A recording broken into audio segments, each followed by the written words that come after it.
दोस्तों, साल 1980 का वक्त था। तारीख 20 जुलाई थी। एक युवा नेता अपने नवजात बेटे को गोद में लिए खड़ा था। सामने बिस्तर पर लेटी थी उसकी पत्नी, थकी हुई, टूटी हुई, लेकिन आंखों में एक अजीब सी चमक के साथ। वो युवा नेता थे नीतीश कुमार और बिस्तर पर लेटी थी उनकी पत्नी मंजू सिन्हा। कुछ देर बाद मंजू ने मुश्किल से सिर घुमाकर अपने पति की तरफ देखा। दोनों की आंखें मिली और अचानक दोनों की आंखों से आंसू बहने लगे। ये आंसू सिर्फ खुशी के नहीं थे, ये उन संघर्षों के भी थे जिसने कई सालों से गुजरे थे। दो चुनाव हार चुके नीतीश, जेब लगभग खाली रहती थी, और दूसरी तरफ मंजू जो अपने पति को रोज संघर्ष करते देखते देखते अंदर से थक चुकी थी। उस रात जब बच्चे का जन्म हुआ तो दोनों ने अपने सारे दुख मानो आंसुओं के साथ बहा देने की कोशिश की। तभी नीतीश ने अपनी पत्नी से कहा, ये बच्चा हमारी जिंदगी की अंधेरी रात खत्म करने आया है, इसलिए इसका नाम होना चाहिए निशांत, यानी निशा का अंत। मंजू ने चुपचाप हामी भर दी और इस तरह उनके बेटे का नाम पड़ा निशांत कुमार। लेकिन अगर आपको लगता है कि ये कहानी सिर्फ निशांत की है तो ऐसा नहीं है। ये कहानी उतनी ही उस युवा नेता की है जो राजनीति के मैदान में संघर्ष कर रहा था, और उतनी ही उस पत्नी की है जिसने चुपचाप उस संघर्ष को अपने हिस्से का जीवन बना दिया। कहानी को थोड़ा पीछे लेकर चलते हैं। तारीख थी 22 फरवरी 1973। जगह थी लाला लाजपत राय मेमोरियल हॉल। पटना का यह हॉल उस दिन असाधारण रूप से भरा हुआ था। बाहर सफेद एम्बेसडर कार फूलों से सजी खड़ी थी। मेहमान लगातार आ रहे थे। अंदर मंच सजा था और मंच के आसपास शहर के कई प्रतिष्ठित लोग मौजूद थे। भीड़ इतनी थी कि हॉल में तिल रखने की जगह नहीं थी। नालंदा जिले के कल्याण बीघा गांव के रहने वाले राम लखन सिंह के बेटे नीतीश दूल्हे के रूप में बैठे थे, और सधे गांव के कृष्ण नंद प्रसाद की बेटी मंजू दुल्हन के रूप। दोपहर करीब 3 बजे नीतीश ने मंजू की मांग में सिंदूर भरा, और उस पल ये शादी सिर्फ एक पारिवारिक समारोह नहीं बल्कि चर्चा का विषय बन गई। दरअसल ये शादी बिना तिलक और बिना दहेज के हुई थी। उस दौर में ये बात असाधारण मानी जाती थी। अखबारों में चर्चा हुई, लेख लिखे गए और कई जगहों पर इस शादी को एक उदाहरण की तरह बताया गया। उस समय नीतीश इंजीनियरिंग की पढ़ाई के आखिरी दौर में थे और राजनीति की राह पर बस कदम बढ़ा ही रहे थे। कमाई का कोई स्थायी जरिया नहीं था। जेब अक्सर खाली रहती थी, लेकिन आदर्शों और सपनों की कमी नहीं थी। शादी के कुछ ही समय बाद देश में संपूर्ण क्रांति आंदोलन शुरू हुआ और नीतीश भी उसमें शामिल हो गए। आंदोलन में भाग लेने के कारण उन्हें जेल भी जाना पड़ा। जेल से निकलने के बाद भी पुलिस से बचते बचाते उन्हें इधर उधर रहना पड़ता था। नई शादी के बाद आई मंजू के लिए यह सब बिल्कुल नया अनुभव था। वह ऐसे परिवार से आई थी जहां स्थिरता थी।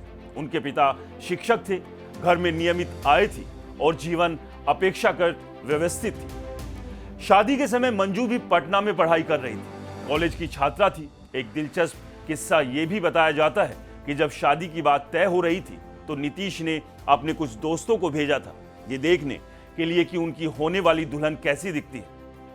उधर राजनीति की तपती धूप में नीतीश धीरे धीरे खुद को झोंक रहे थे, और इधर मंजू अपने नए घर और नए परिवार के साथ जीवन के छोटे छोटे सपने बुन रही थी। शादी के बाद मंजू परंपरा के अनुसार अपने ससुराल कल्याण बीघा में रहने लगी। नीतीश आंदोलन, जेल और राजनीति के बीच जो थोड़ा समय निकाल पाते वो गांव जाकर पत्नी के साथ बिताते। रात गांव में बिताते और सुबह होते ही पटना लौट जाते। समय आगे बढ़ता गया। शादी के करीब 7 साल बाद उनकी जिंदगी में एक नई खुशखबरी आई। मंजू मां बनने वाली थी, लेकिन ये खुशखबरी अपने साथ चिंता भी लेकर आई। दरअसल उस समय तक नीतीश 2 चुनाव हार चुके थे। 1977 में उन्होंने हरनौत से पहला विधानसभा चुनाव लड़ा और हार गए। 1980 में फिर उसी सीट से चुनाव लड़ा, लेकिन परिणाम वही रहा। लगातार 2 हार ने उनकी आर्थिक स्थिति को बुरी तरह से प्रभावित कर दिया। घर की जमा पूंजी लगभग खत्म हो चुकी थी। रोजमर्रा का खर्च भी मुश्किल से चलता था। कई बार तो खाने का अनाज भी गांव से आता था। ऐसे समय में मंजू को महसूस होने लगा कि अब नौकरी करना जरूरी है, लेकिन नौकरी मिलना आसान नहीं था। आर्थिक दबाव और भविष्य की चिंता के बीच वो कुछ समय के लिए पटना अपने मायके चली गई। समय बीतता गया और फिर आया 20 जुलाई 1980 का वो दिन जब उनके बेटे निशांत का जन्म हुआ। निशांत का जन्म तय समय से थोड़ा पहले हुआ था, लेकिन बच्चे के आने से मंजू को जीवन में एक नया सहारा मिल गया। उन्होंने लगभग अकेले ही बेटे की परवरिश शुरू की। वो उसे पढ़ाती, घुमाने ले जाती, कहानियां सुनाती। नानी उसे नहलाती और घर का माहौल उसी बच्चे के इर्द गिर्द घूमने लगा। दूसरी तरफ नीतीश राजनीति में अपनी जगह बनाने के लिए संघर्ष कर रहे थे, क्योंकि 1985 का चुनाव उनके लिए निर्णायक था। परिवार में लगभग तय हो चुका था कि अगर इस बार भी हार हुई तो उन्हें राजनीति छोड़कर नौकरी करनी पड़ेगी। लेकिन 1985 का चुनाव उनके जीवन का मोड़ बन गया। वो पहली बार विधायक बने। इस सफलता से जितनी खुशी उन्हें हुई, उससे कहीं ज्यादा खुशी मंजू को हुई। इसी दौरान मंजू को सरकारी शिक्षिका की नौकरी मिल गई, लेकिन ये नौकरी उनके पैतृक गांव सबदे में थी, इसलिए वो बेटे के साथ वहीं रहने लगी। समय के साथ नीतीश की राजनीतिक यात्रा आगे बढ़ती गई और परिवार की कहानी अपने रास्ते पर चलती रही। बाद के सालों में जब नीतीश सांसद बने, तब उनका राजनीतिक कद बढ़ता गया और आखिरकार 24 नवंबर 2005 को पटना के ऐतिहासिक गांधी मैदान में उन्होंने बिहार के मुख्यमंत्री के रूप में शपथ ली। लेकिन विडंबना ये रही कि जिस सफलता के लिए उन्होंने दशकों संघर्ष किया, उस समय भी उनका परिवार पूरी तरह उनके साथ नहीं रह सका।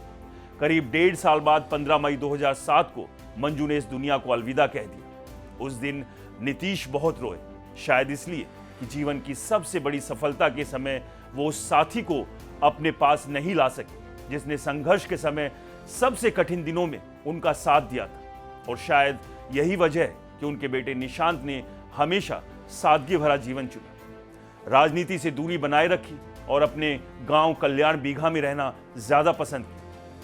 दोस्तों, ये कहानी सिर्फ एक मुख्यमंत्री की नहीं है। ये कहानी उस संघर्ष की है जो राजनीति के पीछे छिपा रहता है, उस पत्नी की है जो अक्सर इतिहास के पन्नों में जगह नहीं पाती, और उस बेटे की है जो चमक दमक से दूर अपना रास्ता चुनता है। हमने भी समय समय पर कई कहानियां राजनीतिक उठापटक आपके सामने रखी। कभी नीतीश कुमार सही भी नजर आए और कभी आलोचना भी हमने की, लेकिन अब शायद वक्त है कि आलोचना से दूर नीतीश कुमार को देखा जाए। जिसके हिस्से का जो जिसके हाथ में हो, उसे दिया जाए।